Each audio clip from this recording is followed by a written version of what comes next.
Hi friends, in the recently concluded financial year 25-26, we have seen Indian defense exports exploding by nearly 60%.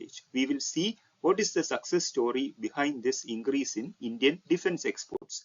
In the recently concluded financial year 25-26, Indian defense exports increased more than 60% year on year, exporting to more than 80 countries. Out of these total exports, defense public sector undertakings exports alone went up 150%.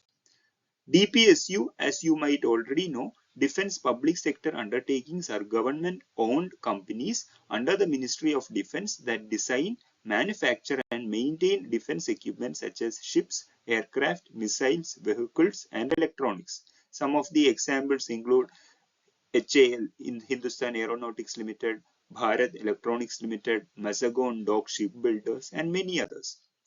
The growth in defense exports is coming at a time when globally different countries are stockpiling weapons and developing integrated supply chains with trusted partners.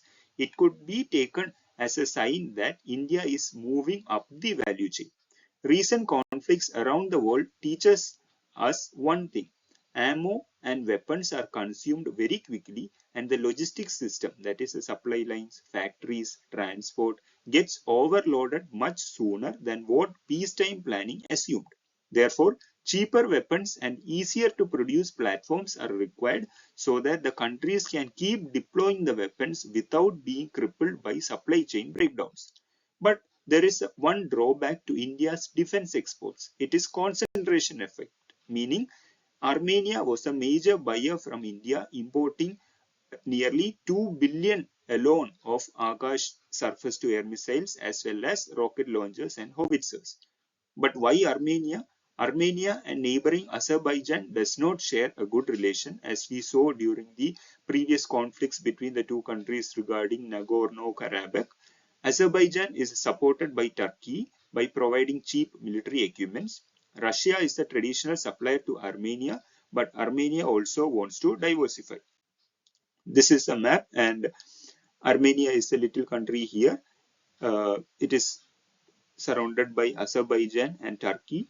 Turkey directly supports Azerbaijan, and Russia here is the traditional supplier to Armenia, but now Armenia wants to diversify its weapon suppliers.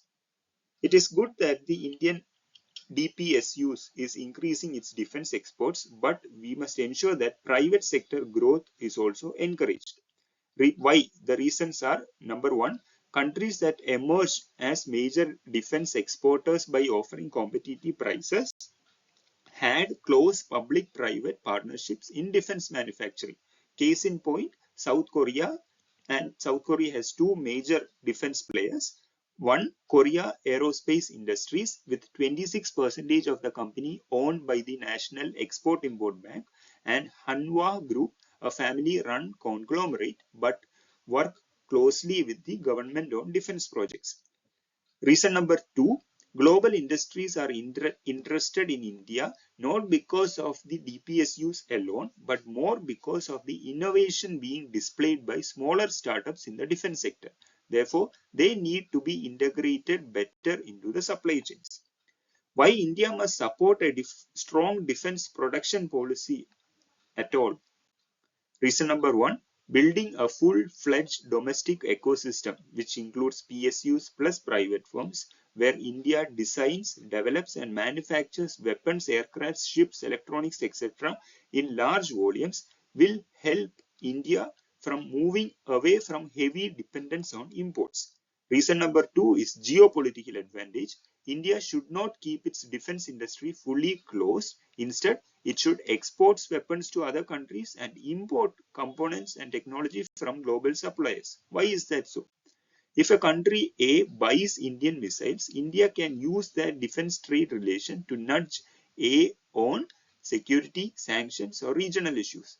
If India relies on a friendly supplier for key parts, that supplier may act more cautiously in conflicts where India is involved. Example, Russia-India relation.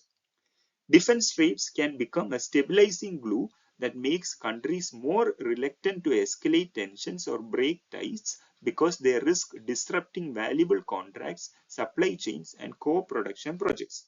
In summary, Indian defense exports increasing is a positive thing in this globally interconnected world.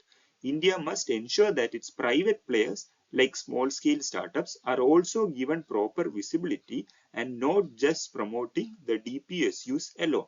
Thank you.